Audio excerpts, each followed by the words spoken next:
What's up, everybody? My 25 years experience in gyms. Gyms are wild. Like, think of it. The mix of testosterone, free weights, and over stupidity. That makes for just a great environment. So over the years, I've encountered some interesting stories. I figured I'd share a few. One country's gyms I've trained at, right? So I remember I was in Sri Lanka. I'm walking somewhere there. Some kid, like 16, 17-year-old comes up and is like, hey, your bodybuilder, yeah, do you want to come and train? I'm saying, yeah, sure. He said, come to my gym. I don't have a gym. So we go into this, like, for lack of a better word, slum, little houses, not even houses, like huts. And I'm like, there go my kidneys. So then you open one of these shacks up, and there is a incline bench, a broken mirror, some weights, a radio, and a poster of Pamela Anderson. One of the best workouts ever. Like, we had so much fun. It was great. It was outstanding. Or like in the early 90s when Eastern Europe was still wild, I was in Prague.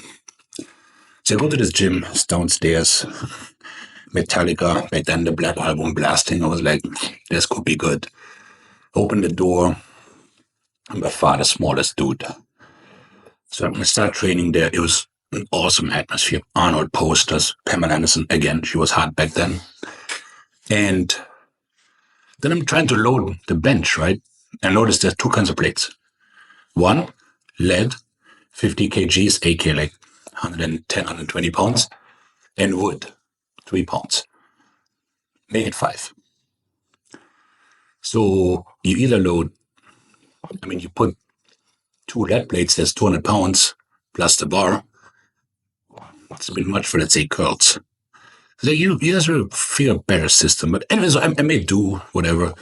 And then I'm like, oh, you guys have a restaurant, cool. So, but then stuff cost nothing. They had like a menu, very simple, like chicken, rice, fish, potato, whatever. I'm like, oh, okay, well, I guess one of them. And I flip it around, and I was like, D-Bowl, Test, the Remidex. I was like, oh, a one-stop shop, fantastic. I'm moving it. It was awesome. I love that place. Then I was in Romania, and was training. I noticed the dumbbells are like a little bit, shall we say, unusual, right? And then I look, and they were made from the wheels of the subway. It was awesome. So I was like, what does this weigh? And he goes, 20 kilos, 22, I don't really know. Great workout. I was in Kenya, I was at a hotel, they have a gym. Sure, I go there. It's very, shall we say, mediocre equipped. $50 a day. I'm like, no. So I find this place where the locals trained. They had like these axles with cement blocks. Everyone was in shape. It was a fantastic workout. Speaking of Romania, I was in there again. I go to this place, a little bit stuffy, like I wanted to buy a day pass. And I said, hey, can I just walk around and see the gym? And they were like, no, you got to just buy the day pass. I'm like, oh, F that. So I take the subway and go all the way out to a place called Tinko's Gym. Daily fee, €1. So I go in there, and this must have been like 2012 or what have you. On the counter, there's the Flex from 94. Kevin Levrone had just turned pro, according to this magazine. It's like, wow, this is good. So I go in there, the equipment is ancient, but I noticed it was made in West Germany. So I'm like, oh, this probably still works, right? So I have a great work to connect with the locals, was great. And then there's like one room, and there's this line of girls, like long line. And of course, naturally, I'm inclined to, oh, I must know what's going on. What are you guys waiting for? So there was this, you might have seen the ads from the 50s. The butt jiggler, like this sort of belt that goes around your glutes and jiggles away the cellulite. And then I was like, oh, should I inform them that this is a waste of time? But then I'm like, the dude from the West who knows everything. Like, you know what? What's the harm? None. Let them be, right? Gyms have weird creatures, right? There was this place we're training in Midtown. There was a guy who came, give or take every day, around 2:30, went on a leg extension, took a nap in his FedEx uniform. You're like, I need to train legs, sorry, dude. I have to disrupt your siesta here. It was so weird. There was this woman, she was running on the treadmill, and she was taking her clothes off, like one by one, until she was in bra and panties. And then at some point we're like, okay, we do have a dress code. You gotta wear some clothes. There was that. It was just bizarre. And there was this guy who was, I can't really say different. It was pear shaped, right? Like, not a great, but he had all the equipment. He had like the belt and the gloves and the pit bull, the stringer tang, whatever. So he would go and hit this huge thing of like some green liquid. It was like a gallon. He would come in the gym, all amped up, big headphones, of course, gotta have the big headphones. And then he would go to the dumbbells. He would go like, do or die, this is it, let's go. And he'd pick up 40s and do 2 shrugs and leave. Well, there's a lot of prep for 2 shrugs, but so be it. Then in the mornings, there was this dude who came with this huge IKEA bag.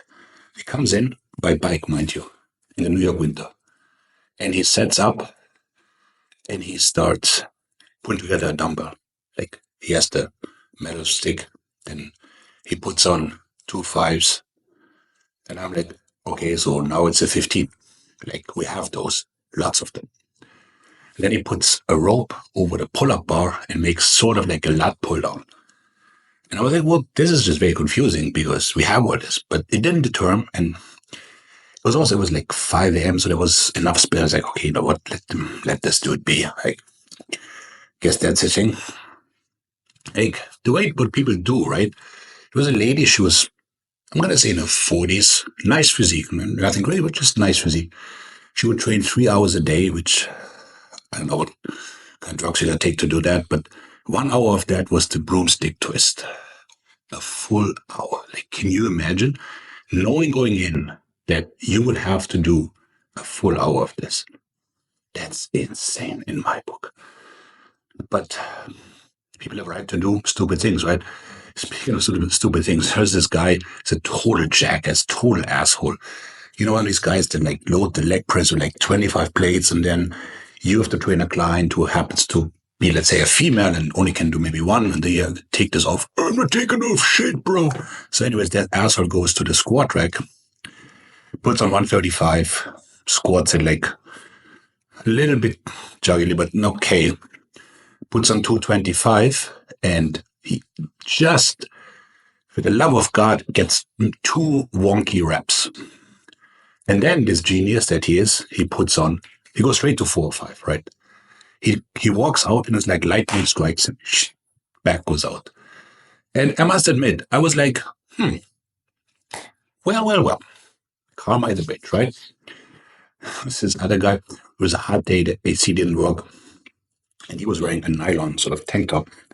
And him and his buddy were doing push-ups, feet elevated.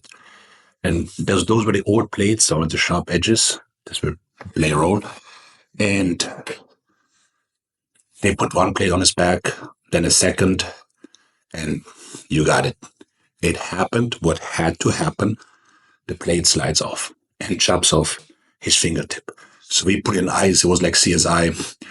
Never seen a guy again. But the EMT guys had such a blast. They did what? How can it be so stupid? Like, beats me. But in the scheme of things, I've only seen 3 big accidents in the gym. One just being really bad luck, like a really, really good powerlifter who had done this before, was benching 500 pounds and his pack went. But that was just not his day. He had done this before, so that was that, you know. But those were the only 3 really bad things. And then there's a whole lot of creatures. Like, we had this big cable, you know, the monster cable. Maybe this is New York, and so space is a bit iffy. And you have this guy who grabs the handles and starts dancing, like for 10 minutes. And you're like, dude, I really want to work in, but always this person is batshit crazy. What do you tell them?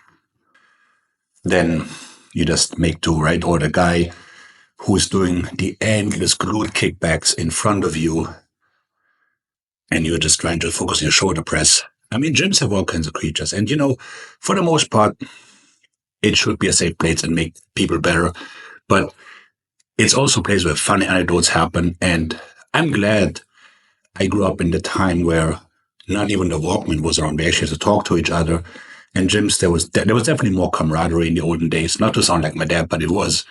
Not everyone was like in their own little world, like, yo, working out, game time, bro, beast mode. People actually working out. The workouts were much shorter because you didn't spend 8 hours on Instagram between every set, but it's neither here nor there.